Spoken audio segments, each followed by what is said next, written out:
Pahapon na nang lumabas ako sa lobby ng venue, suot pa rin ang puting wedding gown. Malinis sa labas, pero wasak na wasak ang puso ko. Nasa kamay ko ang resibong halos perang milyon. Malinaw na pangalan ko ang nakalagay bilang magbabayad. Sa loob, kampanteng nakaupo ang biyenan ko habang umiinom ng tsa at malamig na sabi, "Pirmahan mo na. Sa akin na ang lahat ng sobre." Hindi na ako sumagot. Tahimik kong tinawagan ng pulis. Nanigas ang buong pamilya at mula sa sandaling iyon, tuluyan nang nabunot ang maskara ng isang kagalang-galang na angkan. Isang magandang araw po sa inyong lahat, mga minamahal naming taga-subaybay. Sana ay nasa mabuti kayong kalagayan. Samahan niyo po akong muli sa isang panibagong paglalakbay ng puso. Isang kwentong susubok sa lahat ng ating nalalaman tungkol sa pag-ibig at pagtitiwala. Sabi nila, ang kasal ang simula ng isang bagong yugto, isang pangakong panghabang buhay. Ngunit paano kung ang pangakong yon ay sa simula pa lang ay isa ng kasinungalingan? Paano kung ang inaakala mong pamilyang buong puso kang tatanggapin ay may nakatagong balak na siyang dudurog sa lahat ng iyong mga pangarap? Halina't pakinggan natin ang kwento ni Lara Jean sa kabanatang pinamagatang Ang Regalo. Para kay Lara Jean Reyes, ang lahat ay perpekto. Ang malamig na hangin ng Tagaytay ay tila isang yakap na bumabalot sa kanya habang dahan-dahan siyang naglalakad sa pasilyo ng mga bulaklak. Ang bawat hakbang niya sa ibabaw ng mga puting talulot ng rosas ay parang isang pag-angat patungo sa langit.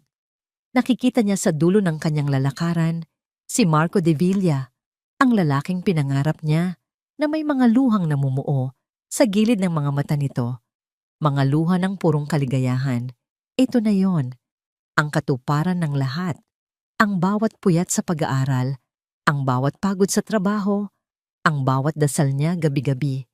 Lahat ay nagbunga sa sandaling ito. Siya, si Lara Jean, isang simpleng babae mula sa Laguna, ay ikakasal na sa isa sa mga de Villa.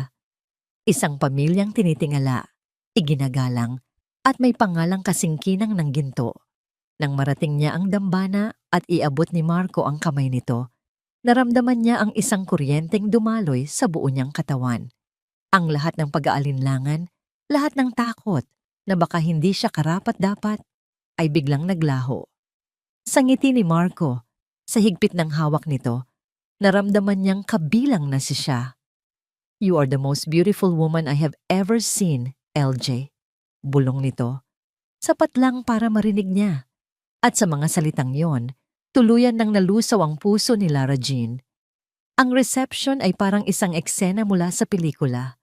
Ang 5 palapag na wedding cake, ang orchestra na tumutugtog ng mga klasikong awitin, ang daan-daang bisita na nakasuot ng kanilang pinakamagagarang damit.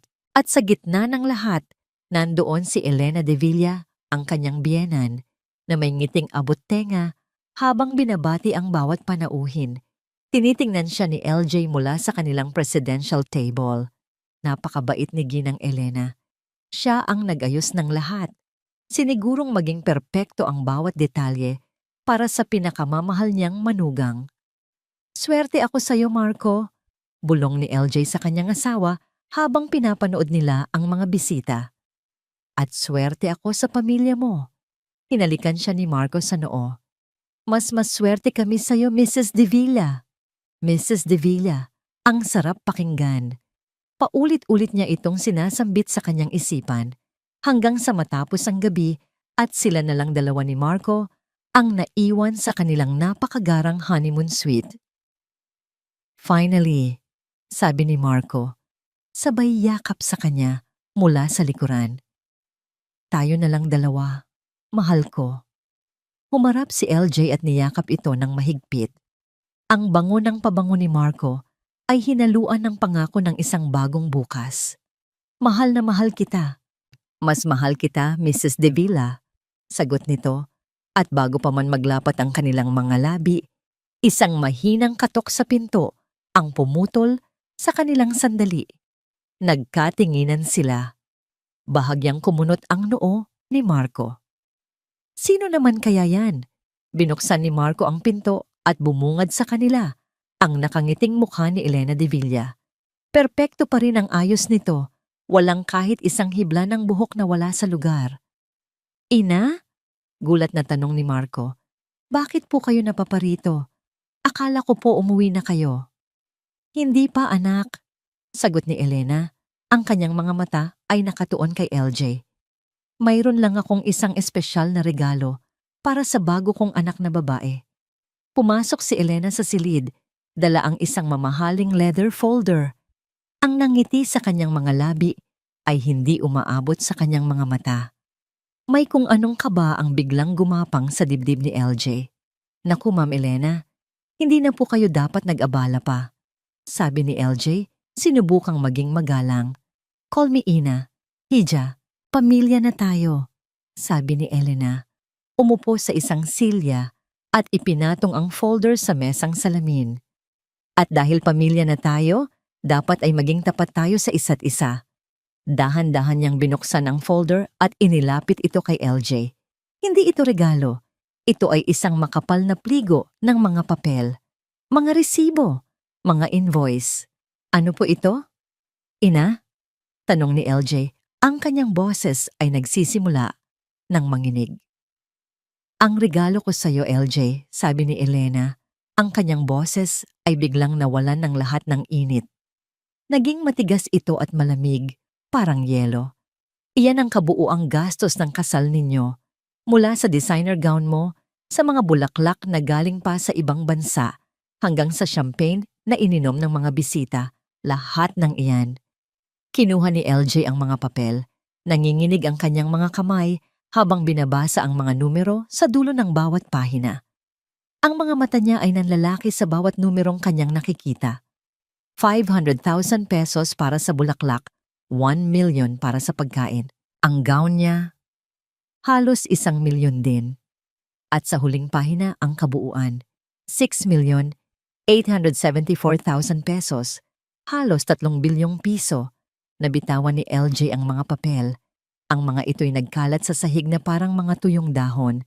Tumingin siya kay Elena, hindi makapaniwala. Pero, paano po? Akala ko po, regalo ninyo sa amin ang kasal. Isang mapaklang tawa ang kumawala sa mga labi ni Elena. Hija, sa pamilyang ito, may mga responsibilidad. At bilang bagong asawa, responsibilidad mong siguruhin na hindi mapapahiya ang pangalan ng mga de Villa. Iyan ang bayad mo sa karangalang dala ng apelyido namin. Pero saan po ako kukuha ng ganito kalaking pera? Halos pabulong na, sabi ni LJ. Ang lahat ng dugo sa kanyang mukha ay tila hinigop. Ngumiti si Elena. Nasa akin lahat ng cash gifts mula sa mga bisita. Iyon na ang paunang bayad. Ang natitira. Sigurado akong mahahanapan mo ng paraan. Matalino ka namang bata, hindi ba? Tumingin si LJ kay Marco, naghahanap ng tulong, ng pagtatanggol. Ngunit ang kanyang asawa ay nakatungo lang, hindi makatingin sa kanya ng diretso. Marco? Tawag niya. Ang boses niya ay basag na. Nag-angat ng tingin si Marco. LJ, pakinggan na lang muna natin si Ina. Ina knows best. Ina knows best. Ang mga salitang iyon ay parang isang punyal na itinarak sa puso ni LJ at inikot-ikot. Ang lahat ng pangarap, ang lahat ng pagmamahal na naramdaman niya kanina lang ay biglang naging abo. Sa isang iglap, nakita niya ang lahat, ang perpektong nangiti, ang mga yakap, ang mga papuri. Lahat ay isang malaking pagpapanggap, isang malamig at nakakabinging katahimikan ang bumalot sa silid. Tumayo si Elena, inayos ang kanyang damit. Sige na, iiwan ko na kayo. Magpahinga na kayo, mga bagong kasal. Pagkasara ng pinto, ang katahimikan ay napalitan ng hikbi ni LJ, ngunit mabilis niya itong pinunasan. Ang sakit na kanyang naramdaman ay dahan-dahang napalitan ng isang bagay na hindi niya pa naramdaman dati. Isang malamig, matigas, at nag-aapoy na galit. Pinulot niya ang kanyang cellphone mula sa ibabaw ng kama. Napansin ito ni Marco. Anong ginagawa mo? Sinong tinatawagan mo? Dahan-dahang nag-angat ng tingin si Lara Jean. Ang mga mata niyang puno ng pagmamahal kanina lang ay ngayoy walang emosyon, maliban sa isang determinasyon na hindi pa kailanman nakita ni Marco. Tinitigan niya ang kanyang bagong asawa at sa boses na kalmado ngunit puno ng bigat, sinabi niya ang dalawang salitang magpapabago sa kanilang lahat. Ang pulis. May mga desisyon na sa isang iglap ay kayang baguhin ang takbo ng lahat. Para kay Marco de Villa, ang dalawang salitang binitawan ng kanyang asawa ay hindi lang desisyon. Ito ay isang bombang sumabog sa pinakatahimik na parte ng kanyang mundo. Ang pulis. Paulit-ulit na umalingaw-ngaw ang mga salitang yon sa isip ni Marco. Parang sirang plaka. Sinubukan niyang hawakan ang braso ni LJ, pigilan ito, ngunit ang asawa niya ay tila naging bato. LJ, anong ginagawa mo? Huwag mong gawin to. Pakiusap niya. Ang boses niya ay puno ng pagkasindak na ngayon lang niya naramdaman sa buong buhay niya. Mag-usap tayo. Aayusin natin to. Ngunit hindi na nakikinig si LJ. Ang babaeng pinakasalan niya, ilang oras lang ang nakalipas. Ang babaeng may mga matang puno ng pagsinta ay napalitan ng isang estrangherang may determinasyong nakakatakot. Matapos ang tawag, walang imik, na naglakad si LJ palabas ng silid. Sumunod si Marco, parang asong hindi alam kung ano ang gagawin. Ang biyahe pabalik sa mansyon nila sa Alabang mula Tagaytay, ang pinakamahaba at pinakamabigat na biyaheng naranasan ni Marco. Walang nagsasalita. Si LJ ay nakatingin lang sa labas ng bintana. Ang refleksyon niya sa salamin ay tila isang maskarang walang emosyon. Si Marco naman ay pinagpapawisan ng malamig. Iniisip niya ang sasabihin ng mga tao, ang pangalan ng mga De Villa. Paano nila ito haharapin? Pagpasok ng kanilang sasakyan sa gate ng Marangyang subdibisyon, doon na niya narinig ang tunog na wawasak sa kanilang perpektong mundo, ang sirena ng pulis. Ang mga kumukutitap na ilaw na pula at asul ay sumasayaw sa puting-puting pader ng kanilang mansyon. Ginagawa itong parang isang entablado ng krim. Bumaba si Marco ng sasakyan, nanlalambot ang mga tuhod. Nakita niya ang kanyang ina, si Elena, na naghihintay sa may pintuan, ang mukha'y balot ng pag-aalala. Ngunit nang makita nito ang mga pulis, ang pag-aalala ay napalitan ng purong galit na itinutok nito kay LJ. Ang grandiosong sala ng mga De Villa na karaniwang napupuno ng halakhak ng mga bisita at tunog ng piano ay biglang naging isang silid ng interogasyon. Dalawang pulis ang magalang ngunit seryosong nagtatanong. Si LJ, sa kabila ng suot pa ring puting bestida, ay kalmadong inilahad ang nangyari. Bawat salita niya ay tumpak, malinaw, at walang bahid ng pag-aalinlangan. Ikinasal po kami ngayong araw. Simula ni LJ ang boses ay matatag. Pagkatapos po ng reception, sa aming hotel room, ibinigay sa akin ng aking biyanan, si Ginang Elena De Villa, ang isang folder na naglalaman ng mga resibo ng kasal. Ang kabuuang halaga po ay halos 7 milyong piso. Sinabi niya sa akin na responsibilidad ko itong bayaran at kinuha niya ang lahat ng perang regalo mula sa mga bisita bilang paunang bayad. Hindi makapaniwala ang mga pulis. Tumingin sila kay Elena na sa isang iglap ay nagbago ng anyo. Ang matapang na matriarka ay biglang naging isang kaawa-awang biktima. Namuo ang mga luha sa kanyang mga mata. Hindi iyan totoo! Hagulgol ni Elena, napahawak sa kanyang dibdib na parang inaatake sa puso. Marco, anak, pakinggan mo ang ginagawa ng asawa mo pagkatapos ng lahat ng ginawa ko para sa kanya. Pagkatapos kong ibigay ang pinakamagarang kasal na pinapangarap ng lahat, ito ang isusukli niya sa akin. Isa siyang ahas. Walang utang na loob. Tumingin ang lahat kay Marco. Ang mga pulis, ang kanyang ina, at si LJ. Pakiramdam niya ay unti-unti siyang nilalamon ng sahig na gawa sa marmol. Ano ang sasabihin niya? Ang isip niya ay nagtatalo. Mahal niya si LJ ngunit ito ang kanyang ina. Ang ina na nag-aruga sa kanya, na nagbigay sa kanya ng lahat. LJ, pakiusap, sabi ni Marco. Lumapit sa asawa at marahang hinawakan ang braso nito. Pwede ba tayong mag-usap sa labas? Pamilya tayo. Aayusin natin to ng pribado. Hinawi ni LJ ang kamay niya. Ang paghawing iyon ay parang isang sampal. Tapos na tayong mag-usap, Marco. Ang usapang ito ay hindi na lang sa ating dalawa. Anak! Sigaw ni Elena. Sinisira niya ang pamilya natin. Ang pangalan natin. Pinagtatawanan na tayo ng buong Maynila ngayon. Ang salitang hiya ang tumatak sa isip ni Marco. Kahihiyan. Ito ang pinakakinatatakutan niya sa lahat. Ang mawala ang respeto ng mga tao. Ang madungisan ang pangalang Davila. Habang ang kaguluhan ay nasa kasagsagan, isang itim at makintab na sasakyan ang huminto sa tapat ng mansyon. Isang lalaking nasa mga huling bahagi ng 50, matikas ang tindig at nakasuot ng mamahaling suit ang bumaba. Ang kanyang presensya ay agad na nagpatahimik sa paligid. Si Ricardo Sandoval, ang kanyang tito Ricardo.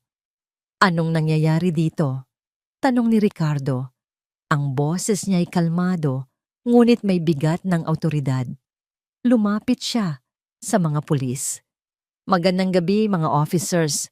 Ako si Ricardo Sandoval. Tiyuhin ng binatang ito. Ipinakita niya ang kanyang business card. Agad na nagbago ang tindig ng mga pulis, naging mas magalang. Pasensya na po sa abala, sir, sabi ng isang pulis. May reklamo po kasi si Ginang Reyes de Villa.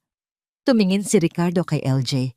Isang tingin na hindi mabasa ni Marco. Hindi ito galit, hindi rin ito awa.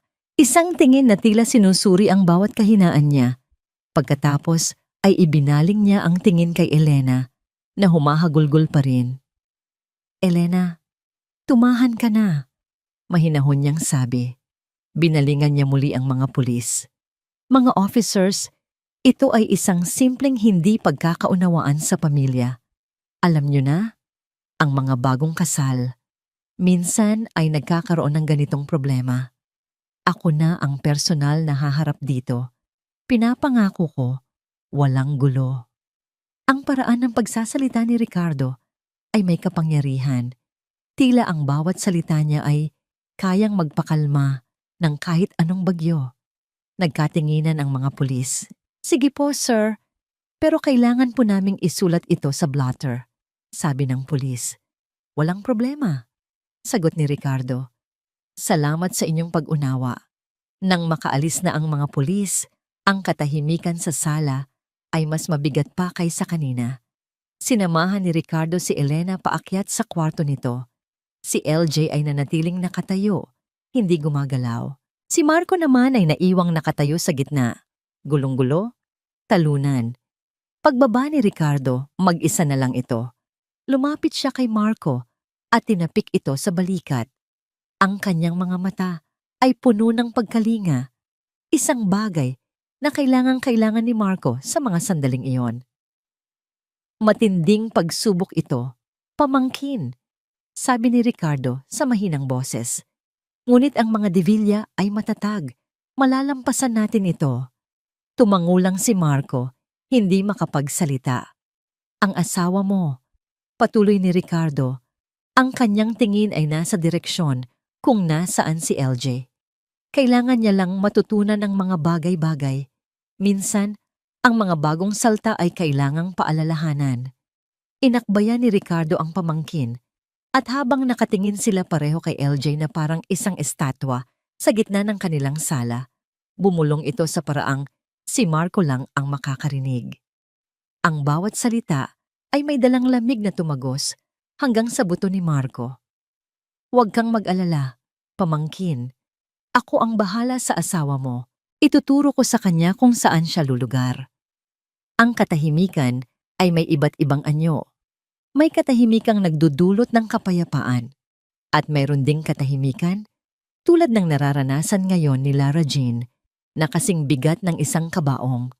Nasa loob siya ng isang maliit at murang silid sa isang hotel sa Pasay na hindi pamilyar sa kanya. Ang amoy ng panlinis ay nanunuot sa kanyang ilong. Isang amoy na malayo sa halimuyak ng mga rosas at mamahaling pabango na bumalot sa kanya ilang oras lang ang nakalipas. Hinubad na niya ang kanyang wedding gown na ngayon ay nakasampay sa likod ng pinto na parang isang multo ng isang masayang nakaraan. Nakasuot na lang siya ng isang simpleng t-shirt at pajama na mabilis niyang nadampot mula sa kanyang lumang apartment bago siya tuluyang magtago. Umupo siya sa gilid ng kama. Ang gaspang ng kumot ay dumadampi sa kanyang balat. Isang paalala ng malaking pagkakaiba nito sa malalambot na Egyptian cotton sheets sa kanilang honeymoon suite. Tiningnan niya ang kanyang kamay. Nandoon pa rin ang kanyang singsing, isang malaking diamante na kumikinang kahit sa ilalim ng malamlam na ilaw ng silid. Dati, ang singsing na ito ang simbolo ng lahat ng kanyang pangarap. Ngayon, para itong isang posas, isang malamig at mabigat na paalala ng pinakamalaking pagkakamali ng kanyang buhay. Sinubukan niyang hubarin ito, ngunit masyadong mahigpit. Parang ayaw bumitaw. At sa simpleng bagay na yon, isang luhang pumatak mula sa kanyang mga mata, sinundan ng isa pa, hanggang sa ang kanyang mga balikat ay nagsimula ng mayanig. Paano nangyari ito? Paano ang isang araw na nagsimula na parang isang fairy tale ay nagtapos sa ganitong klaseng bangungot? Ang sakit ng pagtataksil ay mas matindi pa kaysa sa kahihiyan. Hindi ang pera ang problema, kundi ang panloloko, ang pagpapanggap, at ang pinakamasakit sa lahat, ang pananahimik ni Marco. Biglang umilaw ang screen ng kanyang telepono sa ibabaw ng maliit na mesa. Isang mensahe mula sa isang numerong hindi rehistrado. Alam namin kung nasaan ka. Nanigas si LJ sa kanyang kinauupuan. Sinundan ito ng isa pa. Mag-isip-isip ka sa ginawa mo. Hindi mo kilala ang binabangga mo.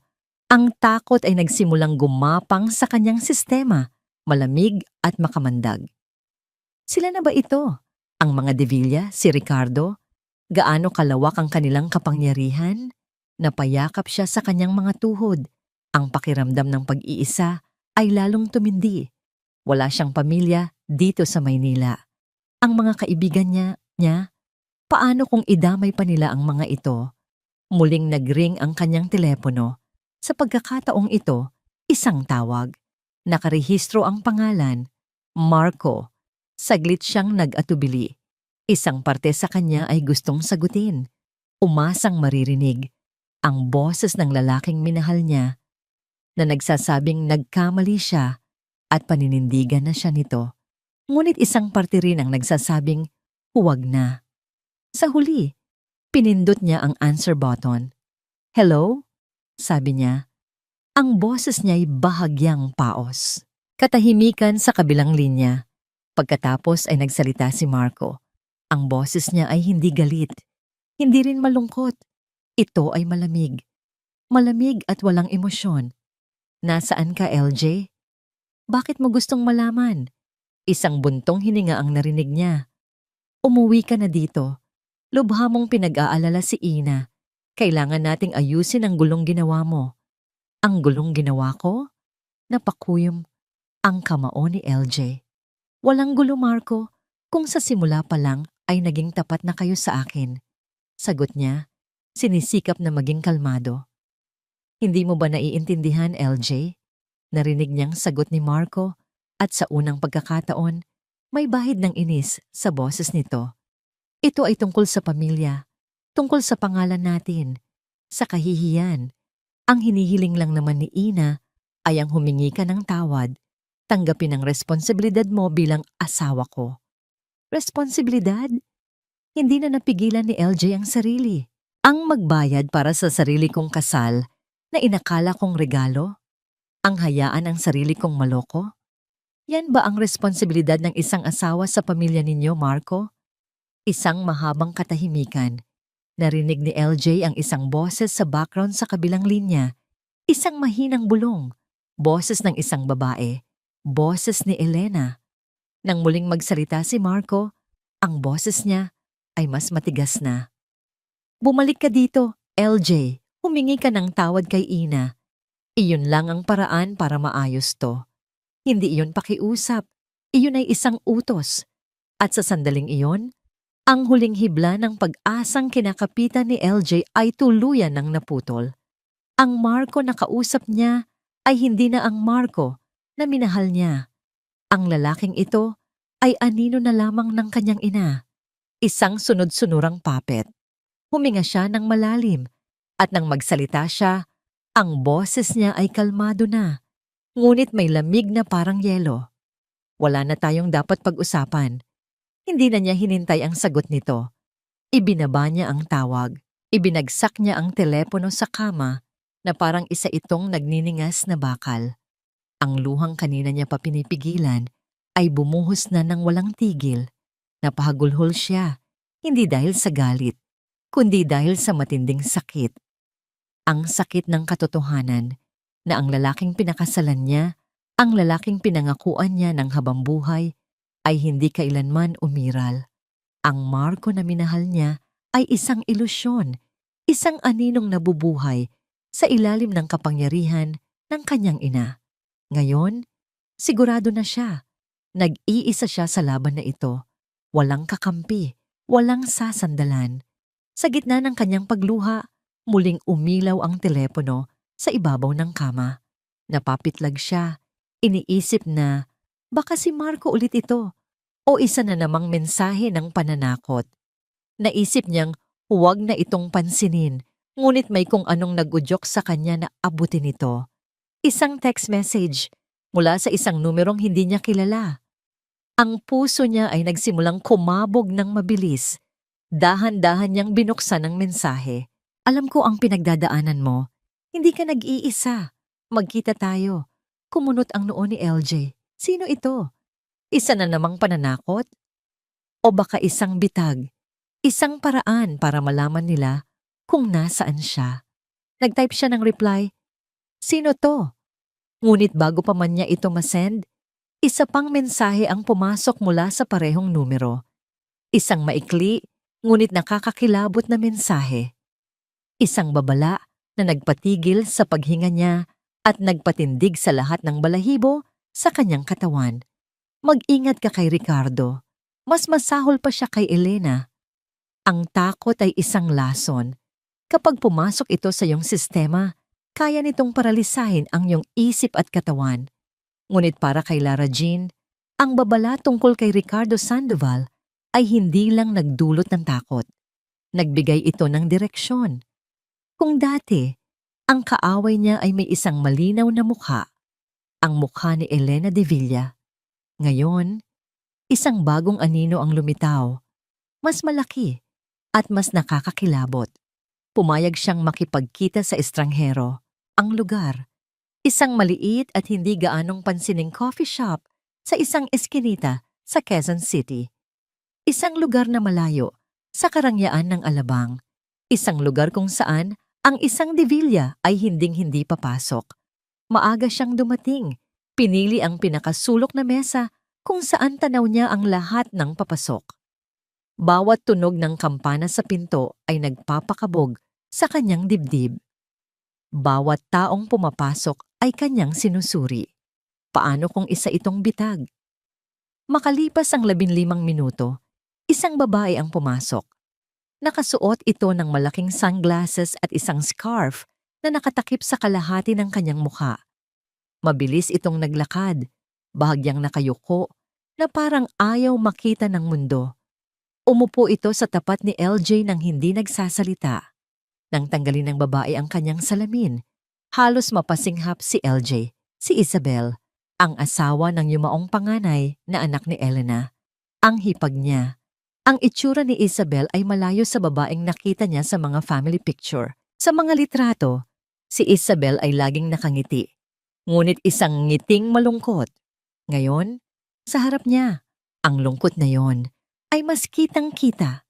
May mga maitim na bilog sa ilalim ng kanyang mga mata at ang kanyang mga kamay na nakapatong sa mesa ay bahagyang nanginginig.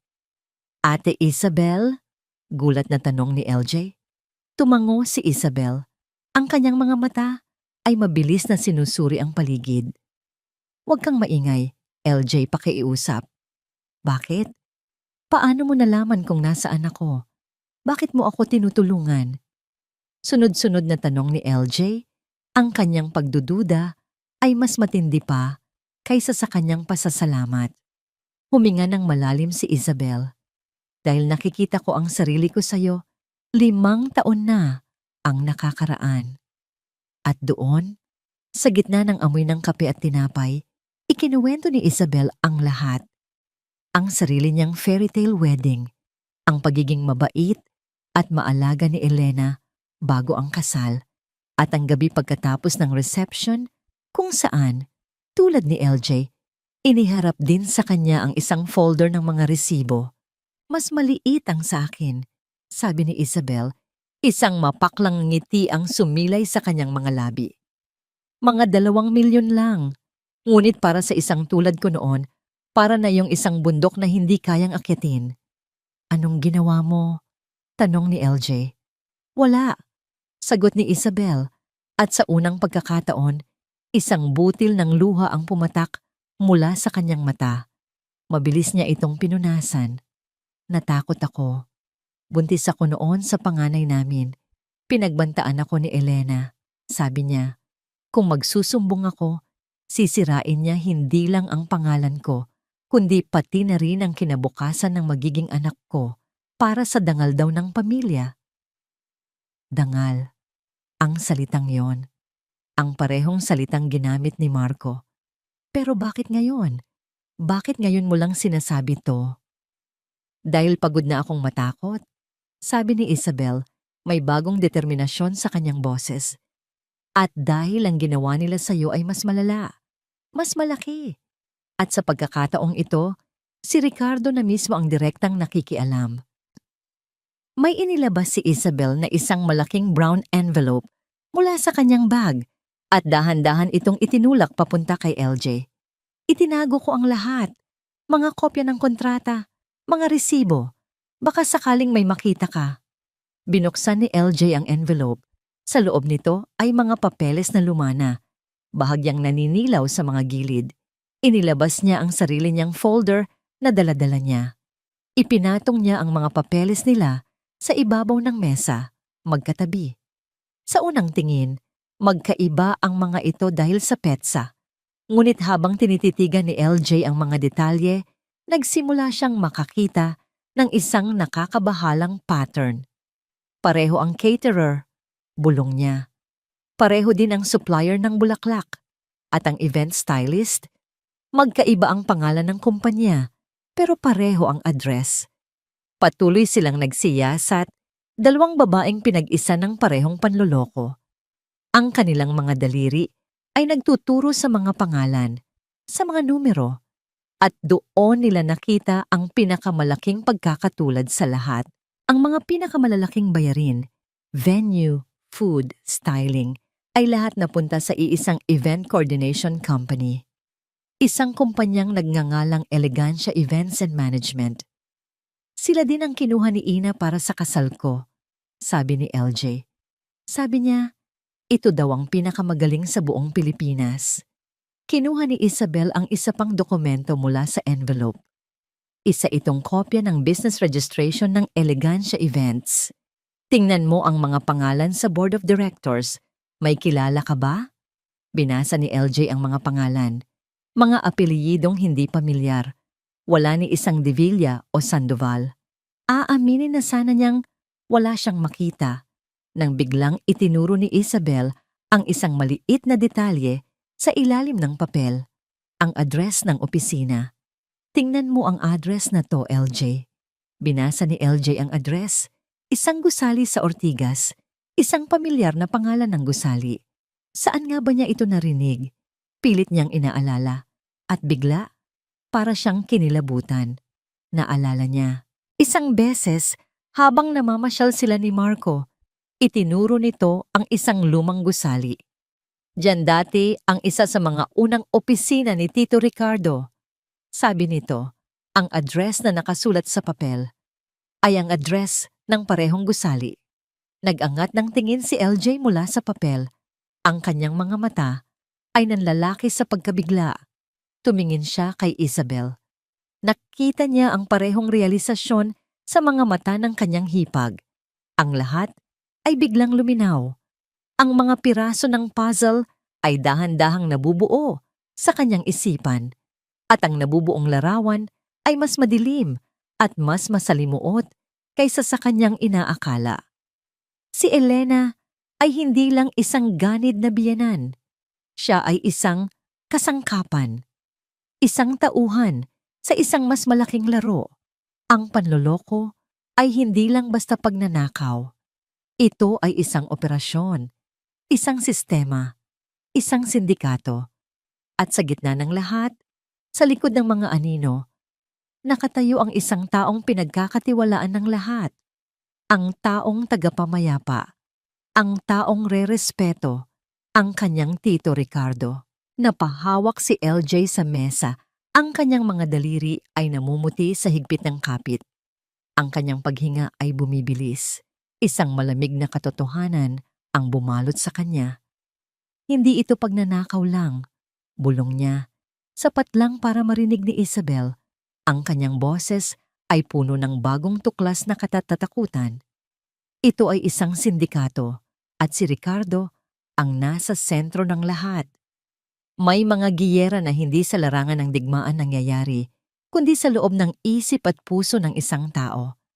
At sa mga sandaling ito, si Marco de Villa ay nasa gitna ng pinakamalala niyang giyera.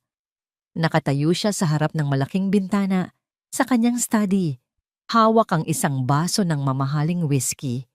Ang ilaw mula sa hardin ay nagbibigay liwanag sa kanyang mukha. Isang mukhang puno ng pag-aalinlangan. Sa isang banda, naroon ang imahe ni Lara Jean. Ang kanyang tawa na kayang punuin ng isang silid. Ang kanyang mga mata na nangungusap ng purong pagmamahal. Ang kanyang mga pangako noong sila'y nasa dambana pa lamang. Mahal niya ito. Walang duda. Si LJ ang nagbigay sa kanya ng isang klaseng kaligayahan na hindi niya kailanman naramdaman. Ngunit sa kabilang banda, naroon ang kanyang pamilya.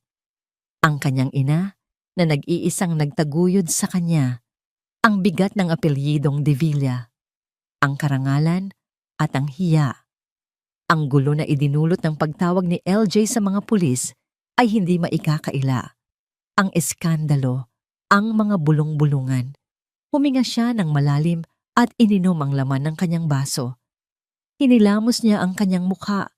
Pilit na iwinawak ang magkasalungat na tinig sa kanyang isipan. Hindi ko na alam. Bulong niya sa sarili. Ang pag-ibig ay minsan nakakabulag, pamangkin. Isang boses ang bumasag sa katahimikan. Napalingon si Marco at nakita ang kanyang Tito Ricardo na nakatayo sa may pintuan. May dalang isang leather briefcase. Ang ekspresyon nito ay kalmado. Ang mga mata ay puno ng pag-unawa. Tito, sabi ni Marco, nakita kong bukas ang ilaw kaya naisip kong puntahan ka. Sabi ni Ricardo habang papalapit. Umupo ito sa isang leather na silya at ipinatong ang briefcase sa mesa. Alam kong nahihirapan ka. Hindi madali ang sitwasyon mo. Umupo si Marco sa tapat niya. Ang kanyang mga balikat ay tila pasan ang buong mundo. Hindi ko maintindihan, Tito. Mahal ako ni LJ. Alam ko yon. Pero bakit niya kailangang gawin to? Bakit kailangang umabot sa pulis? Bakit kailangang sirain ang pangalan natin? Minsan, ang mga taong akala nating nagmamahal sa atin ay may ibang motibo. Mahinahong sabi ni Ricardo. Binuksan niya ang kanyang briefcase. Ayokong gawin to, Marco. Ayokong dagdagan pa ang sakit na nararamdaman mo. Ngunit bilang tiyuhin mo, responsibilidad kong protektahan ka. Inilabas niya ang isang manipis na folder at iniabot ito kay Marco. Pinakuha ko ito sa isang pribadong investigador ilang linggo bago ang kasal. Naisip ko lang na masiguro ang lahat para sa'yo. Nanginginig ang mga kamay ni Marco habang binubuksan ng folder. Ang laman nito ay mga papeles, mga printout ng bank records, public records, at ang pinakahuli ay isang report. Nakasulat doon na bago pa man sila magkakilala ni Marco, si Lara Jean Reyes ay may mga financial inquiries tungkol sa net worth ng pamilyang De Villa. May mga listahan ng mga ari-arian, mga negosyo, lahat na roon. Para siyang sinampal. Ano to? Mukhang naghanda siya. Pamangkin. Malungkot na sabi ni Ricardo. Pinag-aralan niya ang pamilya natin. Hindi ito isang simpleng pag-ibig lang para sa kanya. Ito ay isang plano. Biglang bumukas ang pinto at pumasok si Elena. Ang kanyang mga mata ay namumugto pa rin sa kaiiyak. Nang makita niya ang mga papel sa kamay ni Marco, lalo siyang napahagulhol. Anak, sabi ni Elena, ang boses ay basag. Patawarin mo ako. Nakita ko na ang lahat ng ito noon pa. Ngunit minahal mo siya, kaya sinubukan kong tanggapin.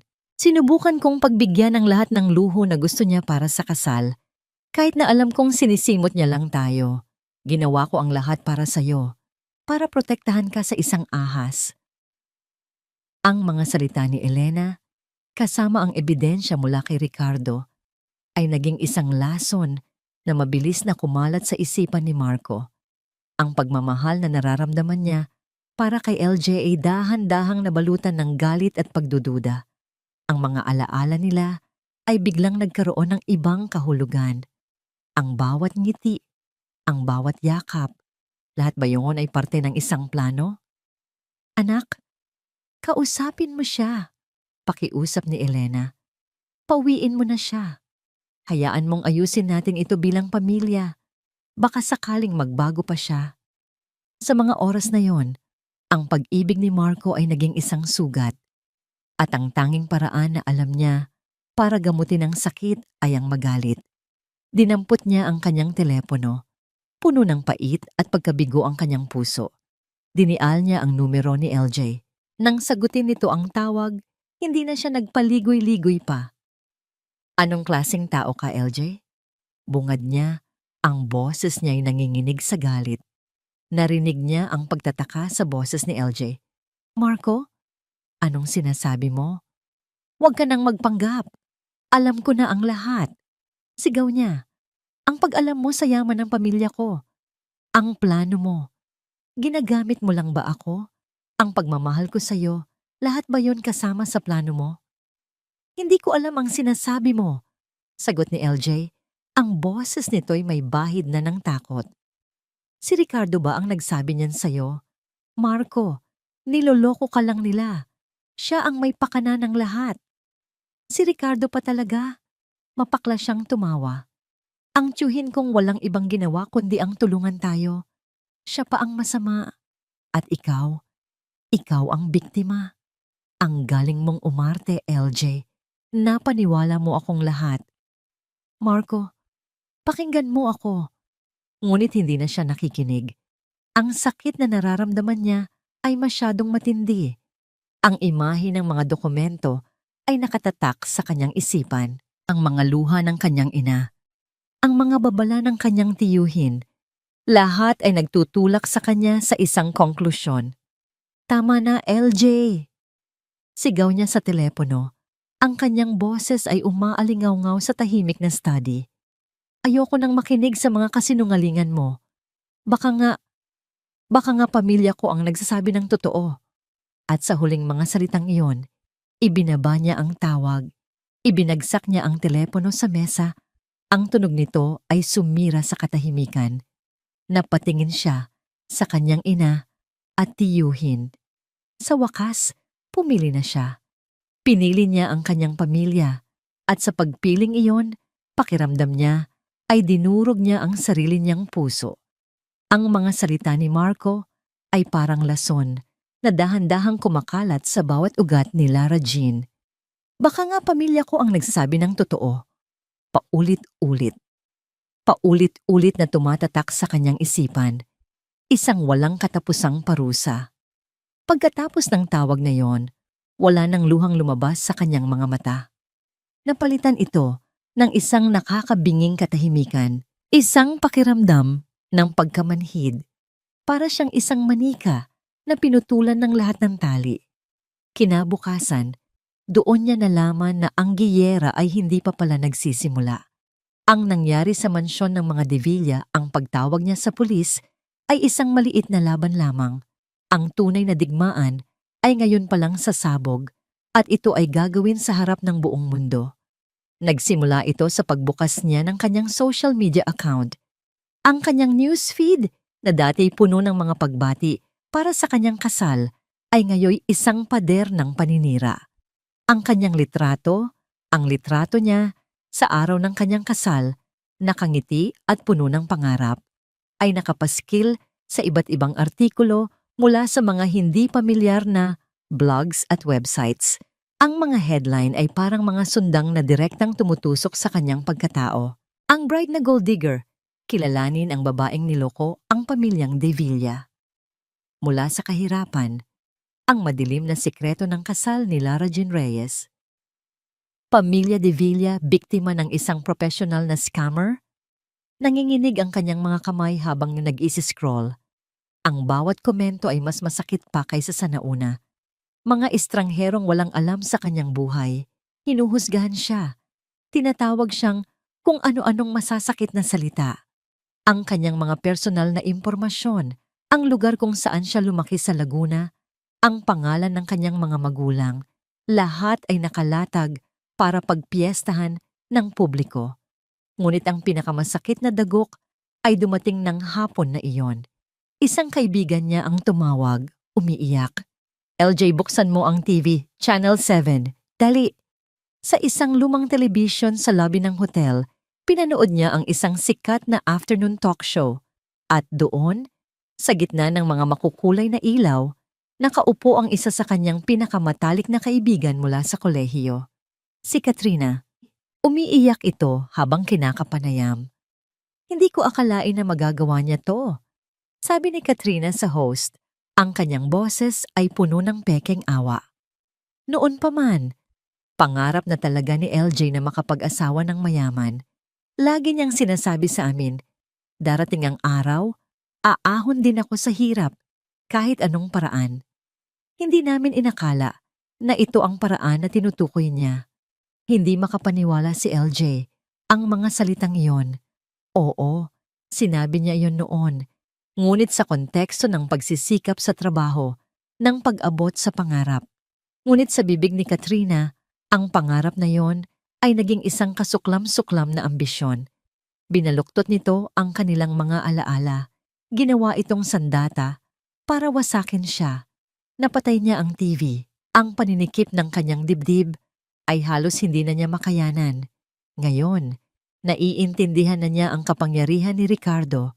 Hindi lang ito tungkol sa pera. Kaya niyang bilhin ang katapatan. Kaya niyang bilhin maging ang nakaraan. Ang mga sumunod na araw ay isang impyerno. Dahil sa eskandalo, ang may-ari ng hotel na tinutuluyan niya ay magalang ngunit mariin siyang pinaalis. Pasensya na po, ma'am, sabi ng manager. Ayaw lang po namin ng gulo. Maging ang pagbili ng simpleng pagkain sa labas ay naging isang pagsubok. Ang mga mapanuring tingin ng mga tao, ang mga bulungan, kapag dumadaan siya. Siya ay naging isang palabas, isang kontrabida sa isang teleseryeng sinusubaybayan ng lahat. Sa gitna ng lahat ng kadilimang ito, isang ilaw ang nanatili, si Isabel. Gabi-gabi, palihim itong pumupunta sa bago niyang tinutuluyan. Isang maliit na apartment na tinulungan siya nitong hanapin. May dala itong pagkain at mga salitang nagbibigay lakas. Huwag kang bibitaw, LJ. Sabi ni Isabel isang gabi habang pinapanood siyang kumain. Ito mismo ang gusto nila. Ang sirain ka hanggang sa sumuko ka na lang. Paano ako lalaban, ate? Tanong ni LJ. Ang boses niya ay pagod na. Kinuha na nila ang lahat. Ang pangalan ko, ang mga kaibigan ko, maging si Marco. Hinawakan ni Isabel ang kanyang kamay. Hindi pa nila nakukuha ang katotohanan. At iyon ang tanging bagay na hindi nila kayang bilhin. Huwag mong ibigay sa kanila ang gusto nila. Huwag kang susuko. Ang mga salita ni Isabel ang naging gasolina sa nauupos niyang pag-asa. Oo, sinisira siya. Oo, nasasaktan siya. Ngunit sa bawat paninira, sa bawat kasinungalingan, isang bagong apoy ang sumisindi sa loob niya.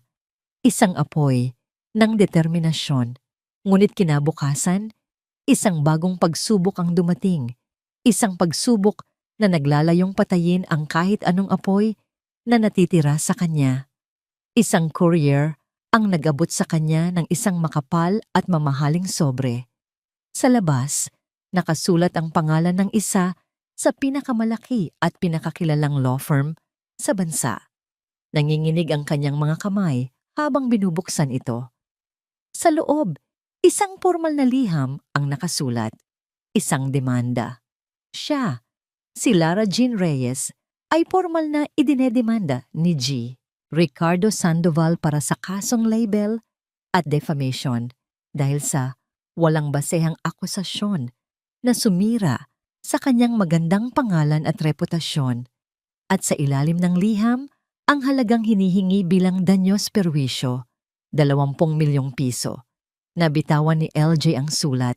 Tumingin siya sa labas ng bintana sa maingay na syudad ng Maynila. Inatake na nila ang kanyang puso. Inatake na nila ang kanyang pagkatao. At ngayon, inaatake na nila ang kanyang kinabukasan. Tinitiyak na kahit makalabas siya sa gulong ito, habang buhay siyang mananatiling nakalubog sa utang at kahihiyan. Wala na siyang kawala. Ang malawak na silid ni Elena de Villa ay tila isang gintong hawla. Ang mga mamahaling kurtina ay nakasara. Hindi pinapapasok ang liwanag ng araw. Ang tanging ilaw ay mula sa isang maliit na lampshade sa tabi ng kanyang kama na nagbibigay ng malamlam na liwanag sa kanyang mukha. Nakatayo siya sa harap ng isang malaking salamin, ngunit hindi ang sarili niyang refleksyon ang tinitingnan niya. Hawak niya ang isang lumang litrato na nasa isang mamahaling silver frame. Ang litrato ng kanyang yumaong asawa, si Antonio de Villa. Isang lalaking matipuno, may ngiting kayang magpatunaw ng puso. Antonio, bulong niya sa litrato, ang kanyang daliri ay marahang dumadampi sa malamig na salamin.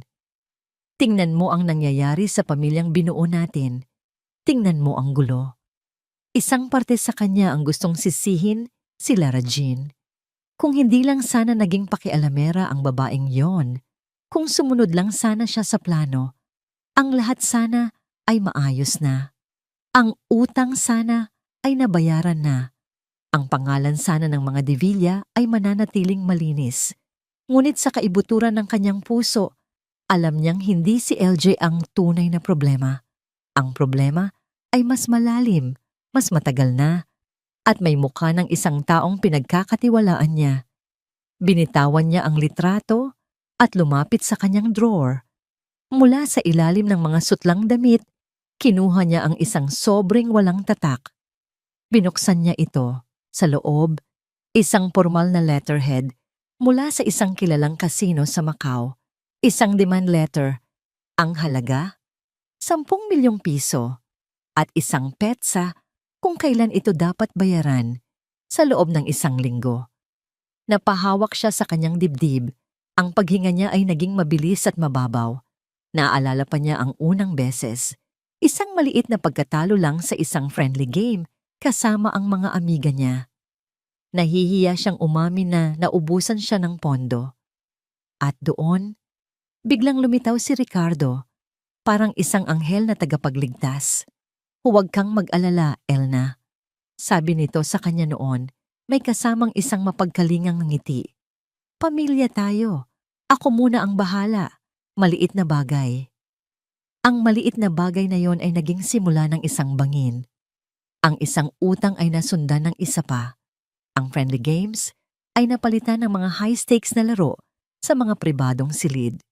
Si Ricardo, ang laging nag-aayos, ang laging nag-aalok ng tulong. Ngayon niya lang napagtanto, hindi siya tinutulungan ni Ricardo. Binabaon siya nito.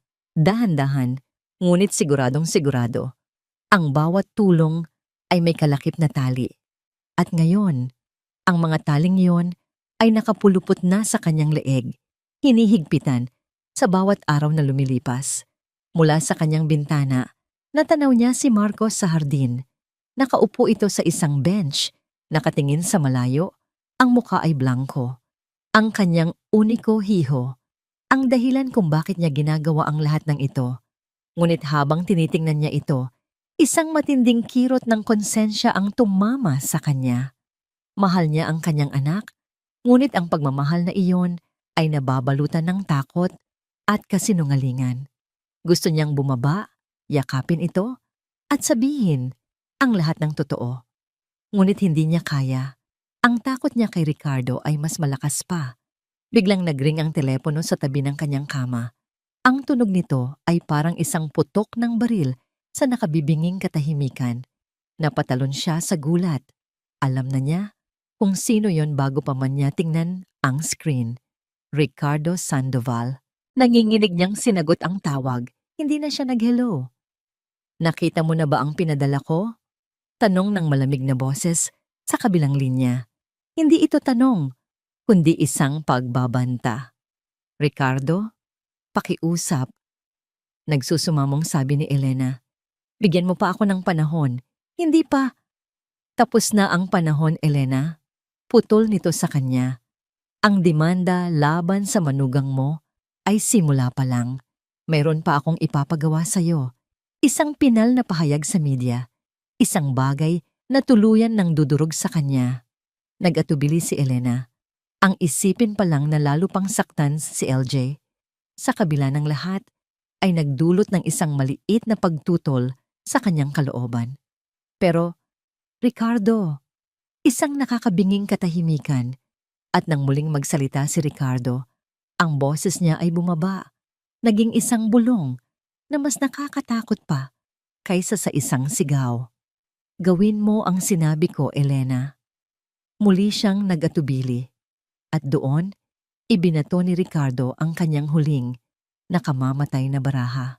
O baka gusto mong malaman ni Marco kung paano talaga namatay ang ama niya. Nabitawan ni Elena ang telepono. Nahulog ito sa makapal na karpet ng walang tunog. Ang lahat ng kulay ay nawala sa kanyang mukha.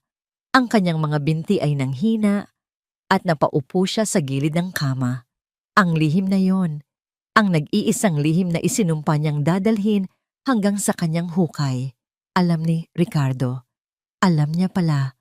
Ang opisyal na kwento ay simple.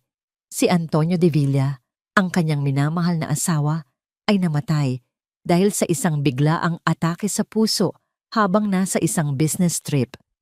Iyon ang sinabi sa lahat, maging kay Marco.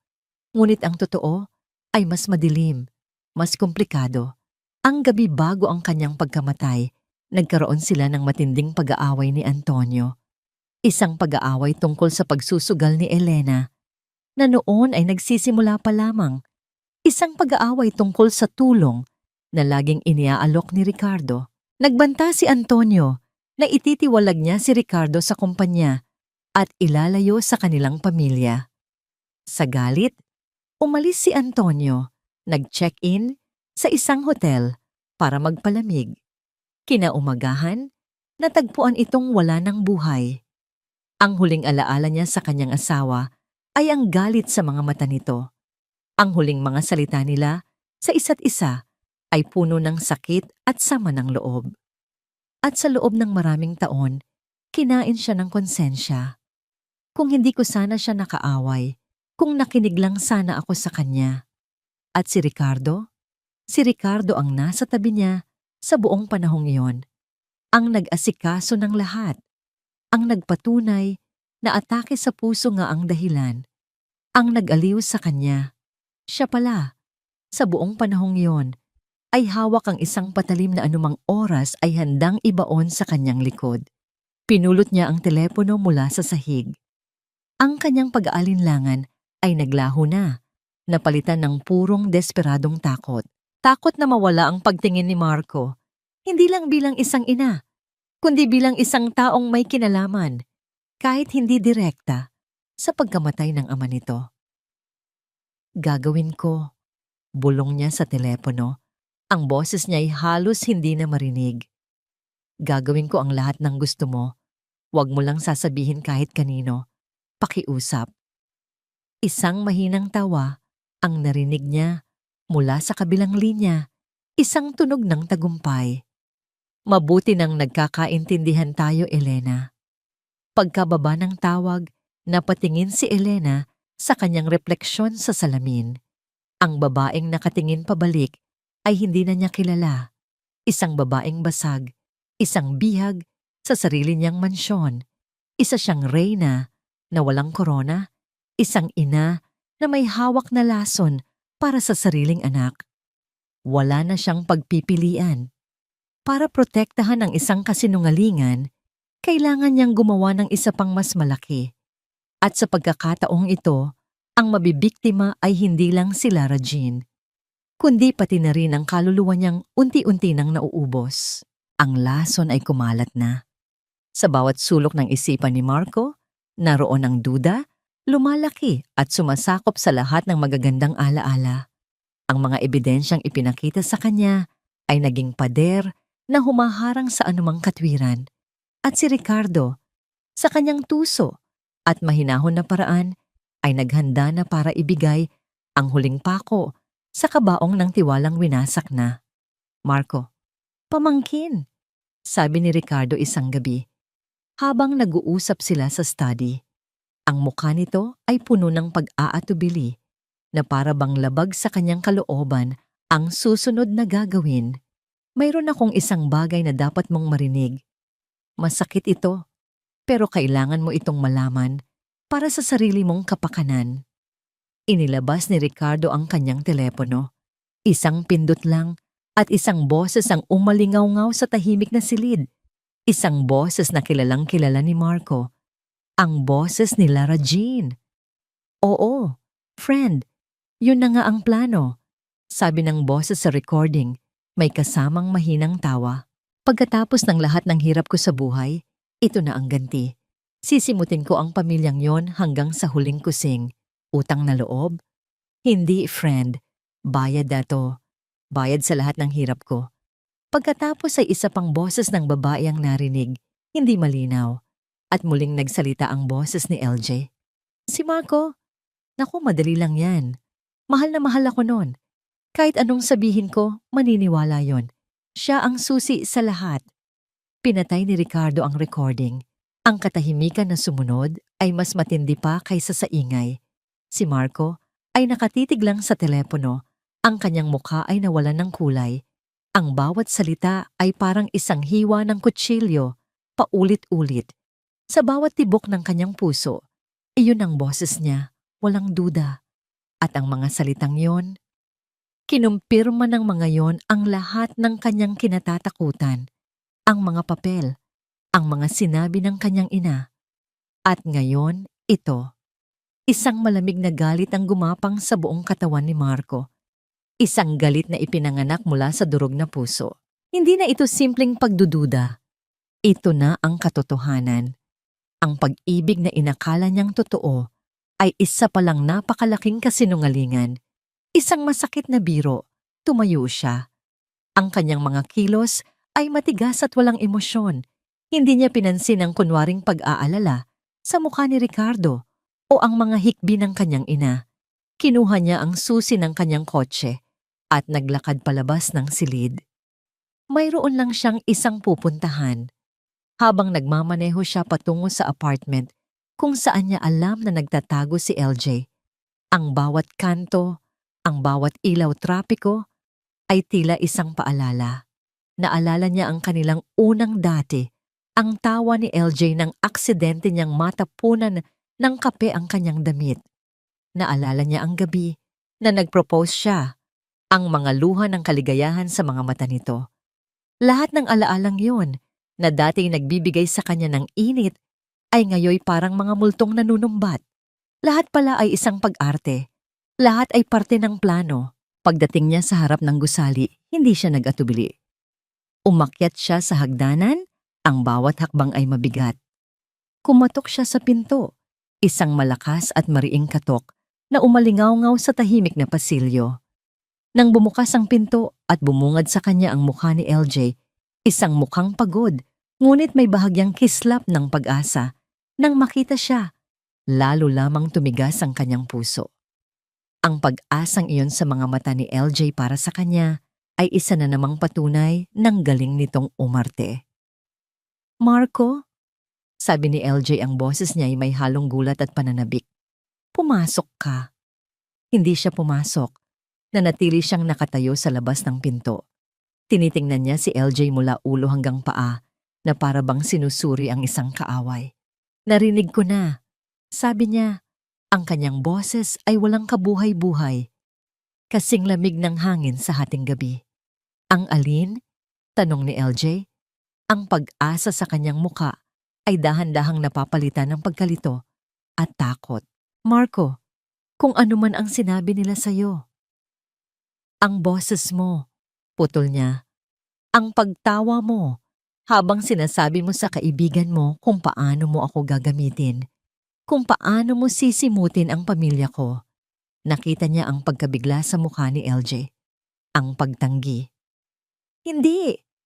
Hindi totoo yan. Isang bitag yan, Marco. Gawa-gawa lang nila yan para sirain tayo." Ngunit hindi na niya kayang maniwala. Ang lason ay kumalat na. "Huwag ka nang umarte, LJ. Tapos na ang palabas. Nanalo ka na. Napaniwala mo ako. Napaniwala mo akong minahal mo ako." "Minahal kita, Marco. Mahal kita," sabi ni LJ. Ang mga luha ay nagsisimula nang mamuo sa kanyang mga mata. "Pakiusap, maniwala ka sa akin." Hindi siya sumagot. Sa halip, dahan-dahan niyang tiningnan ang kanyang kaliwang kamay. Ang gintong singsing sa kanyang daliri ay tila isang simbolo ng kanyang katangahan. Hinawakan niya ito. Mahigpit, pilit. At sa isang marahas na paghila, tinanggal niya ito. Iniabot niya ang kanyang kamay at binuksan ang palad ni LJ na ngayon ay nanginginig na. Ibinagsak niya ang singsing doon. "Tapos na tayo," sabi niya. Isang hikbi ang kumawala kay LJ. Napahawak ito sa kanyang braso. "Marco, wag. Pakiusap. Huwag mong gawin to." Tiningnan niya ang pagkakahawak nito at pagkatapos ay tiningnan niya ito sa mata na walang kahit anong emosyon. "Bitiwan mo ako." Ngunit hindi ito bumitaw. Mas lalo pa nitong hinigpitan ng hawak na para bang ang buhay niya ay nakasalalay doon. Huminga siya ng malalim at naghanda para sa huling pinakamasakit na salita. Ang mga salitang tuluyan nang dudurog sa kung anumang natitira sa kanila. "Sana hindi na lang kita nakilala, LJ?" Sa mga salitang iyon, binitiwan siya ni LJ na para bang napaso. Ang lakas ay tila biglang nawala sa katawan nito. Ang mga mata nito ay puno ng hindi maipaliwanag na sakit. Tumalikod si Marco. Hindi na niya ito muling tiningnan. Naglakad siya palayo. Bawat hakbang ay palayo sa babaeng minsan niyang pinangarap makasama habang buhay. Narinig niya ang mahinang tunog ng pagbagsak nito sa sahig, sinabayan ng isang hagulgol na puno ng pagkabigo. Ngunit hindi siya lumingon. Nagpatuloy lang siya sa paglakad. Iniwan si Lara Jean sa gitna ng mga guho ng kanilang nasirang pag-ibig, nag-iisa sa pinakamadilim na gabi ng kanyang buhay. Ang sahig ay malamig. Iyon ang unang bagay na naramdaman ni Lara Jean. Ang lamig ng tiles na gumagapang sa kanyang balat. Ilang minuto o baka ilang oras, siyang nanatiling nakaupo doon, sa parehong lugar kung saan siya iniwan ni Marco. Ang kanyang mga luha ay natuyo na, nag-iwan ng mga maalat na bakas sa kanyang pisngi. Ang singsing na ibinato ni Marco ay nasa kanyang palad pa rin, malamig at walang buhay, parang isang piraso ng yelo na hindi natutunaw. "Sana hindi na lang kita nakilala, LJ." Ang mga salitang iyon. Ang mga iyon ang pumatay sa kung anumang natitirang pag-asa sa loob niya. Tapos na. Ito na ang dulo. Natalo na siya. Nakuha na nila ang lahat. Tumingin siya sa paligid ng maliit na apartment. Ang 4 na sulok nito ay tila unti-unting lumiliit. Handa siyang durugin. Ano pa ang saysay ng paglaban? Para saan pa? Ang lalaking pinaglalabanan niya ay sumuko na. Ang mundong gusto niyang patunayan ay tumalikod na sa kanya. Dinampot niya ang kanyang telepono. Balak tawagan si Isabel. Sasabihin niyang tama na. Susuko na siya. Haharapin niya ang demanda. Hahayaan niyang kainin siya ng sistema. Hahayaan na lang niyang manalo sila. Habang hinahanap niya ang numero ni Isabel, ang kanyang daliri ay aksidenteng napindot ang kanyang photo gallery. Bumungad sa kanya ang huling larawang kinunan niya bago magsimula ang gulo. Isang larawan mula sa araw ng kanyang kasal. Ngunit hindi ito larawan nilang dalawa ni Marco. Ito ay isang candid shot. Nasa background si Elena, nakikipag-usap sa isang bisita. At sa gilid, naroon si Ricardo, abala sa pag-aayos ng laman ng kanyang leather briefcase na bahagyang nakabukas sa ibabaw ng isang mesa. At doon, sa isang iglap, bumalik ang isang alaala. Isang maliit, halos hindi mahalagang sandali sa gitna ng kaguluhan bago magsimula ang seremonya. Nagmamadali siya noon at sa kanyang pagmamadali, aksidente niyang natabig ang isang tasa ng kape. Tumapon ito at ang ilan ay pumatak sa briefcase ni Ricardo na nakapatong sa isang silya. Naku, Tito Ricardo, pasensya na po. Sabi niya noon, dali-daling kumuha ng tissue para punasan ito. Walang anuman, Hija, aksidente lang. Sagot nito, nakangiti, habang binubuksan ng briefcase para tingnan kung may nabasa sa loob. Sa maikling sandaling iyon, habang tinutulungan niya itong punasan ang gilid ng briefcase, isang bagay ang nakakuha ng kanyang pansin. Sa loob ng briefcase, mayroong 2 magkatabing folder. Ang isa ay may markang De Villa Wedding, client copy. Ang isa naman ay may markang Dibu, internal. At sa ibabaw ng internal folder, nakita niya ang isang pamilyar na papel, ang invoice mula sa caterer. Ngunit ang numerong nakasulat doon ay iba. Mas maliit. Halos kalahati ng numerong nakasulat sa invoice na ibinigay sa kanya ni Elena. Noon, hindi niya ito pinansin. Inisip niyang baka isa lang itong draft o lumang kopya. Ngunit ngayon, habang nakatitig siya sa larawan sa kanyang telepono, ang maliit na alaalang iyon ay biglang naging isang napakalaking piraso ng puzzle. 2 set ng kontrata, 2 set ng presyo, isang presyo para sa kliyente at isang presyo para sa sino? Para sa totoong bayarin. Isang malamig na kuryente ang gumapang sa kanyang likod. Ito na ba yon? Ang ebidensya? Ang patunay na hindi lang ito simpleng panloloko, kundi isang sistematikong operasyon ng pagpapatong ng presyo? Isang paraan para makakuha ng perang hindi madaling matrace. Isang paraan ng money laundering. Bigla, ang lahat ng sakit at pagkabigo na nararamdaman niya ay napalitan ng isang bagong enerhiya. Isang mapanganib, ngunit malinaw na ideya ang nabuo sa kanyang isipan.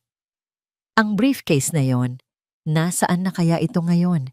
Siguradong nasa opisina ni Ricardo o baka sa mansyon. Kung makukuha lang niya ang mga dokumentong yon, ang pag-asa na namatay kanina lang ay muling nabuhay. Ngunit sa pagkakataong ito, hindi ito ang malambot at mapangaraping pag-asa na dati niyang taglay. Ito ay isang pag-asang matigas, matalim, at handang lumaban. Tumayo siya mula sa sahig.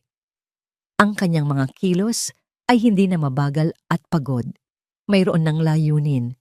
Pinunasan niya ang kanyang mukha, tiningnan ang kanyang refleksyon sa madilim na screen ng TV. Ang babaeng nakatingin pabalik ay wasak, sugatan, at mag-isa. Ngunit sa mga mata nito, may isang bagong apoy na nagliliyab. Dinampot niya ang kanyang telepono. Sa pagkakataong ito, sigurado na siya sa kanyang gagawin. Dinial niya ang numero ni Isabel. Nang sagutin ito, ang boses ni LJ ay hindi nabasag o umiiyak. Ito ay kalmado, determinado, puno ng isang nakakakilabot na resolusyon. Ate Isabel, sabi niya, Ang kanyang boses ay matatag. Kailangan ko ng tulong mo. LJ, anong nangyari? Pinuntahan ka ba ni Marco? Nag-aalalang tanong ni Isabel. Oo, pero hindi na iyon ang mahalaga ngayon. Huminga ng malalim si LJ. Ang kanyang mga mata ay nakatitig sa kawalan. Ang kanyang isip ay nagpaplano na. Alam ko na kung paano siya pababagsakin. Sabi niya, hindi tinukoy kung sino, ngunit alam nilang pareho na si Ricardo ang kanyang tinutukoy. Ang boses niya ay bumaba. Naging isang bulong na puno ng panganib at pangako. Pero kailangan kong bumalik sa impyernong yon. Ang pagbabalik sa mansyon ng mga De Villa ay parang pagpasok sa isang magandang libingan. Bawat mamahaling florera, bawat antigong muebles, bawat painting na nakasabit sa dingding ay tila isang lapidang nagpapaalala sa mga pangarap na namatay sa lugar na yon. Ngunit sa pagkakataong ito, si Lara Jean ay hindi bumalik para magluksa. Bumalik siya para maningil.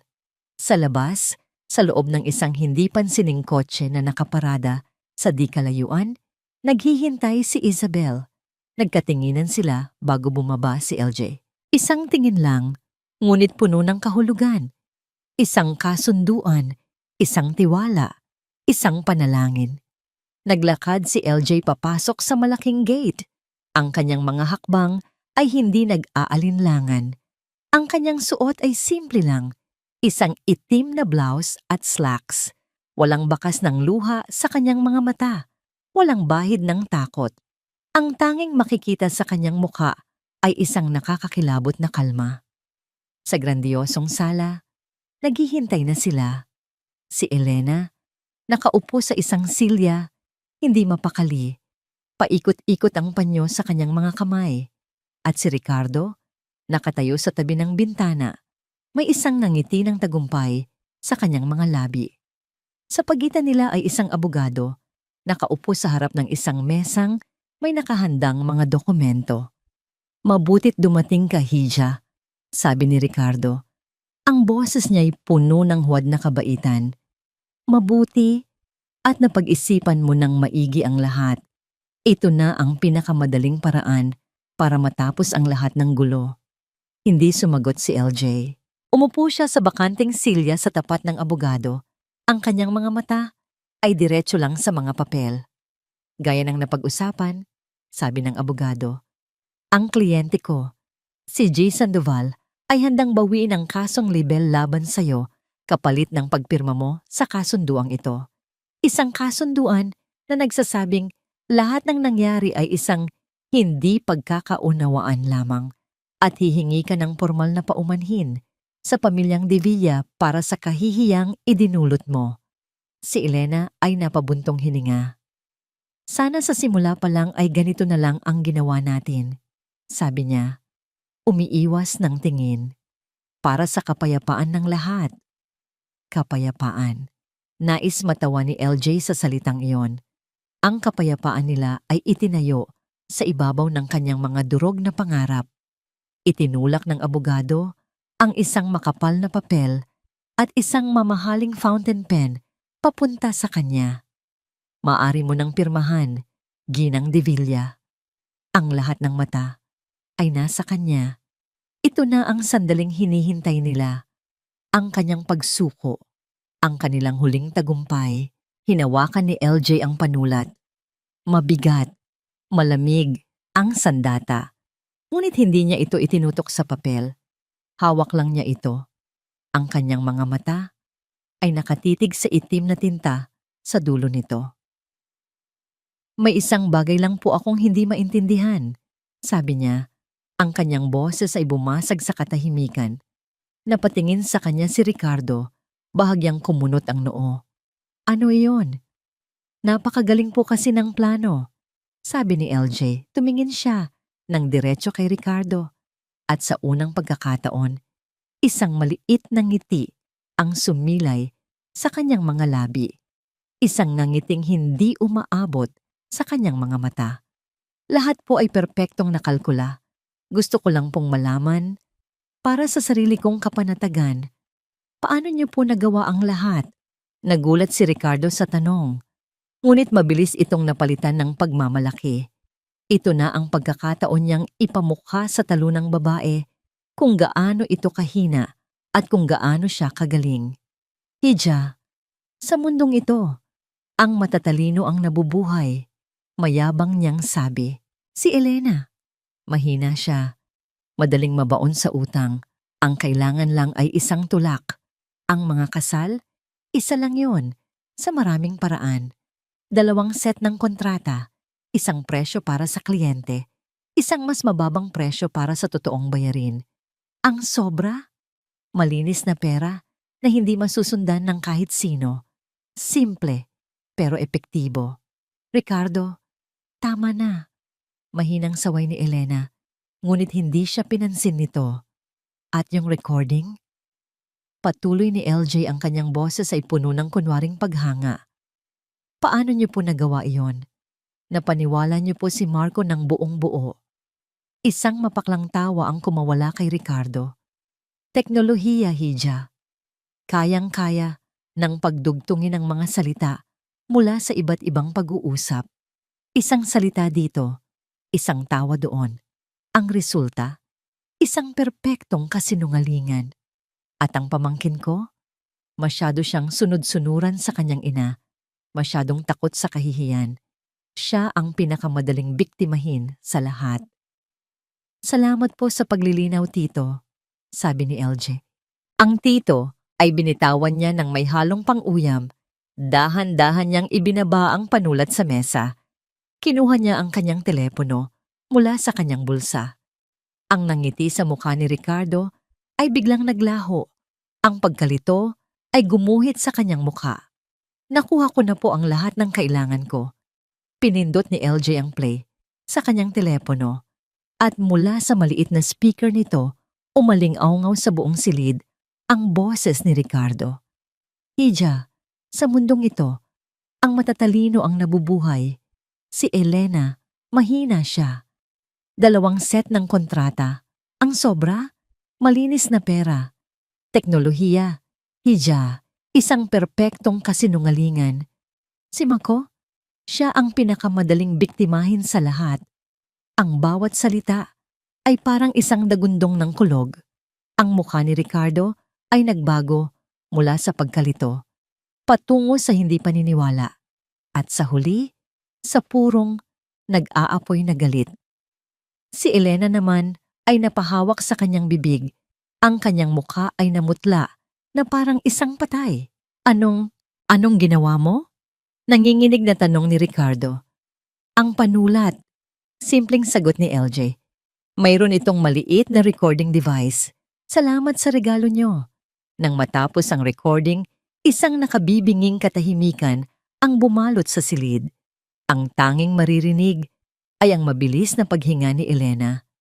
At sa gitna ng katahimikang iyon, isang malakas na kalabog ang yumanig sa buong mansyon. Ang malaking pinto ng sala ay bumukas ng malakas. Mula rito, sunod-sunod na pumasok ang mga unipormadong pulis. Ang kanilang mga mukha ay seryoso at ang kanilang mga kilos ay mabilis. Ang gintong hawla ay nasira na at ang mga hayop sa loob nito ay wala nang matatakbuhan. Para kay Marco, ang oras ay tila bumagal. Ang lahat ng nangyari sa sumunod na ilang minuto ay parang isang pelikulang naka-slow motion, isang masamang panaginip na ayaw siyang gisingin. Pumasok siya sa mansyon kasunod ng mga pulis. Tinawagan siya ni Isabel. Marco, kailangan mong pumunta dito. Ngayon na, kailangan mong makita ang katotohanan. Ang boses nito ay puno ng pagmamadali, kaya't kahit nag-aalangan, sumunod siya. At ang eksenang bumungad sa kanya ang tuluyang gumuho sa pundasyon ng kanyang buong pagkatao. Nakita niya ang lahat. Ang pagwawala ni Ricardo na mula sa isang kagalang-galang na negosyante ay naging isang desperadong kriminal na sumisigaw ng mga pagbabanta. Hindi niyo alam kung sino ako. Babalikan ko kayong lahat, lalo ka na. Sigaw nito, ang mga matay nanlilisik habang nakaturo kay LJ. Ngunit ang kanyang tapang ay agad na naglaho ng isang pulis Ang marahas na ipinihit ang kanyang mga braso sa likod at pinusasan. Ang tunog ng pagklik ng posas ay parang isang hatol, pinal at hindi na mababago. Pagkatapos ay nakita niya ang kanyang ina, si Elena de Villa, ang matriarka, ang babaeng buong buhay niyang tiningala. Nakaluhod ito sa sahig, humahagulgol ng walang tigil, ang kanyang mamahaling damit ay nagusot na at ang kanyang perpektong ayos ay nasira na. Patawarin na niyo ako. Patawarin niyo ako. Paulit-ulit niyang sinasabi sa pagitan ng mga hikbi, hindi malinaw kung para kanino. At sa gitna ng lahat ng kaguluhang yon, nakatayo si Lara Jean. Hindi gumagalaw, tahimik lang na pinapanood ang pagbagsak ng imperyong minsan niyang pinangarap na maging bahagi. Doon, sa unang pagkakataon, nagtama ang kanilang mga mata. Sa mga mata ni LJ, wala siyang nakitang tagumpay, wala siyang nakitang galit o paghihiganti. Ang nakita niya ay isang malalim, nakakapanghinang pagkadismaya. Isang tingin na tila nagsasabing, ito ang katotohanang ayaw mong pakinggan. Ito ang mga taong pinili mo kaysa sa akin. Ang tinging iyon ang tuluyang bumasag sa puso ni Marco. Ang mga alaala ay bumalik sa kanya na parang isang malakas na agos. Ang recording, ang mga papel na ipinakita ng kanyang tiyuhin, ang mga luha ng kanyang ina. Lahat ng yon, na dati mga matitibay na ebidensya, ay biglang naging mga kasangkapan sa isang napakalaking panloloko. Nabulag siya. Nagpabulag siya. Pinili niyang maniwala sa mas madaling kasinungalingan kaysa harapin ang masakit na katotohanan. Habang inilalabas ng mga pulis si Ricardo at ang kanyang umiiyak na ina, unti-unting nabawasan ang mga tao sa sala. Ang abogado ay mabilis na umalis. Si Isabel ay lumapit at marahang inakbayan si LJ. Tanging sila na lang tatlo ang naiwan sa gitna ng katahimikan at gulo.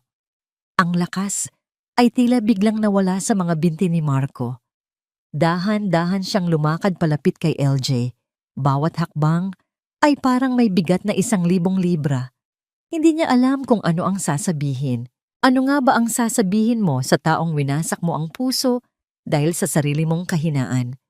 Nang nasa harap na niya ito, ang tanging nagawa niya ay tumitig sa sahig na gawa sa marmol. LJ. Nagsimula siya. Ang boses niya ay basag at halos hindi marinig. Ako'y... Ngunit walang salitang lumalabas. Ang patawad ay parang isang napakaliit at walang kwentang salita para sa laki ng pinsalang kanyang nagawa. Huminga ng malalim si LJ. Binitiwan niya ang pagkakayakap ni Isabel at humakbang palapit sa kanya.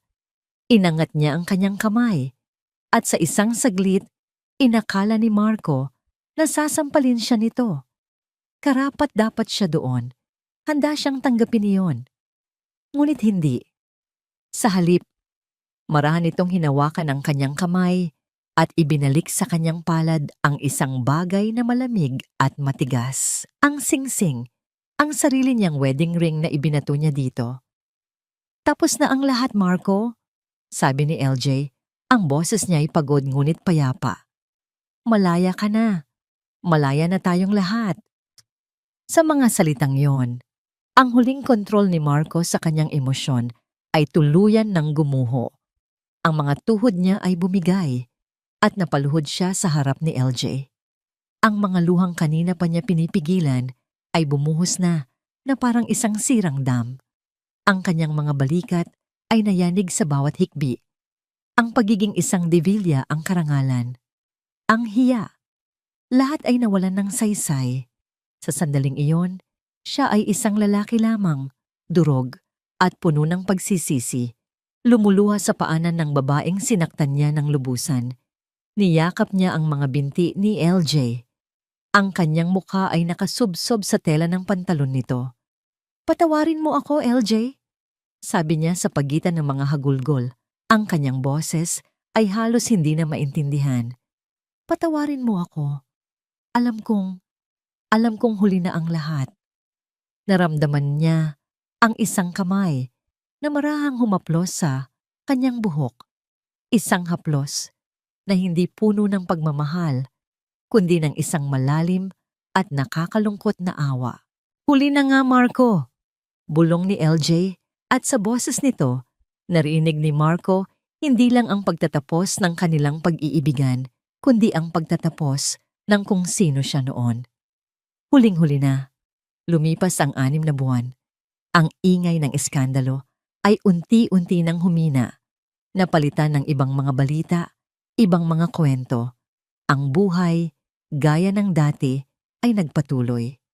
Si Ricardo Sandoval ay napatunayang nagkasala sa mga kasong estafa, tax evasion at money laundering. Hinatulan siya ng habambuhay na pagkakakulong. Ang kanyang mga ari-arian ay kinumpiska ng gobyerno. Ang pangalang Sandoval na dati kinikilala ay naging simbolo ng kasakiman at panloloko. Si Elena de Villa, dahil sa kanyang kooperasyon sa mga awtoridad bilang state witness, ay nakatanggap ng mas magaan na parusa. Probation at community service. Ibinenta niya ang mansyon sa Alabang, isang paalala ng karangyaang nagdala sa kanya sa kapahamakan. Ngayon, namumuhay siya ng simple sa isang maliit na bahay sa probinsya, malayo sa lahat ng tukso ng syudad. Isang araw, dinalaw niya ang puntod ng kanyang asawa, hindi na para humingi ng tawad, kundi para magpasalamat. Sa wakas, natutunan na niya ang leksyon na matagal nang gustong ituro sa kanya ni Antonio. At si Lara Jean? Hindi na siya si Lara Jean de Villa. Muli siyang naging si Lara Jean Reyes.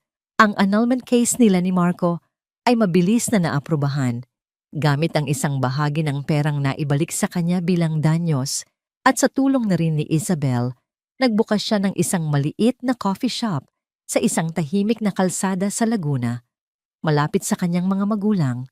Ang pangalan ng shop, Bagong Simula. Ang lugar ay simple lang, ngunit puno ng init at buhay. Ang amoy ng bagong timplang kape at mga bagong lutong tinapay ang bumabalot sa hangin. Ang mga pader ay pinalamutian ng mga painting na gawa ng mga lokal na artist. Dito, sa kanyang munting paraiso, unti-unting hinilom ni LJ ang kanyang mga sugat. Ang bawat tasa ng kapeng kanyang tinitimpla, ang bawat ngiti na ibinibigay niya sa kanyang mga customer, ay isang hakbang palayo sa mapait na nakaraan. Natutunan niyang ang tunay na dangal ay hindi sa apelyido o sa yaman, kundi sa pagbangon mula sa pagkakalugmok, sa pagharap sa bawat araw ng may tapang at pag-asa. Isang hapon, habang abala siya sa pag-aasikaso ng mga customer, isang pamilyar na anino ang tumigil sa tapat ng kanyang shop. Si Marco. Malaki ang ipinagbago nito. Wala na ang mamahaling damit, ang makintab na sapatos. Nakasuot lang ito ng simpleng polo shirt at maong. Mayroon ng ilang guhit ng pagod sa kanyang mukha, ngunit sa kanyang mga mata, may isang bagong kapayapaan. Hindi siya pumasok, hindi siya nagsalita. Sa halip, marahan niyang inilapag sa isang maliit na mesa sa labas ng shop, ang isang paso ng bulaklak, isang maliit na sunflower. Pagkatapos, tumalikod ito at naglakad palayo. Kinabukasan, sa parehong oras, bumalik siya. Nag-iwan ulit ng isa pang sunflower at sa susunod na araw at sa susunod pa. Naging isang tahimik na ritual ito. Araw-araw, dumarating si Marco, hindi para manggulo o humingi ng tawad, kundi para lang mag-iwan ng isang munting paalala. Isang paalala ng araw, ng pag-asa. Nalaman ni LJ mula kay Isabel na si Marco ay tumalikod na sa lahat ng kayamanan ng kanyang pamilya. Nagtatrabaho siya ngayon bilang isang simpleng empleyado sa isang maliit na kumpanya, nagsisimula mula sa wala. Ang perang kinikita niya ay ginagamit niya para tulungan ang kanyang ina. At linggo-linggo, nagpapadala siya ng mga gamot at tulong sa mga magulang ni LJ sa probinsya nang walang sinasabi, nang walang hinihinging kapalit. Hindi na siya humihingi ng patawad gamit ang mga salita. Ipinapakita niya ito sa gawa. Isang maulan na hapon, habang nag-aayos na si LJ para magsara, muli niyang natanaw si Marco sa labas. Basang-basa ng ulan, inilalapag ang kanyang pang-araw-araw na sunflower. Sa pagkakataong ito, may kung anong nag-iba sa puso ni LJ. Ang galit ay matagal nang nawala. Ang sakit ay naghilom na. Ang natitira na lang ay isang bakas ng nakaraan. Binuksan niya ang pinto ng kanyang shop. "Marco," tawag niya. Ang kanyang boses ay mahinahon. Natigilan si Marco. Dahan-dahan siyang lumingon.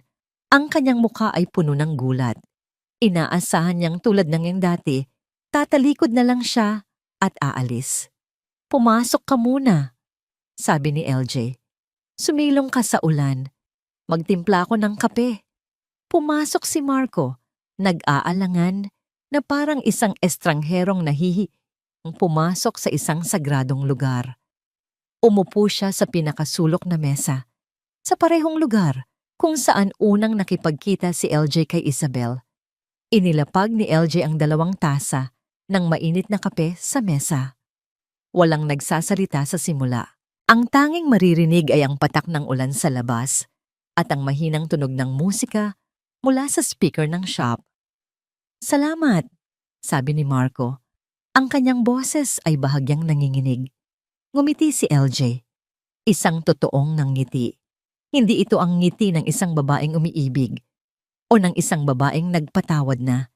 Ito ay isang nangngiti ng isang taong payapa na. Isang taong natagpuan na ang kanyang sarili. "Narinig ko ang ginagawa mo para sa mga magulang ko," sabi niya. "Salamat din doon."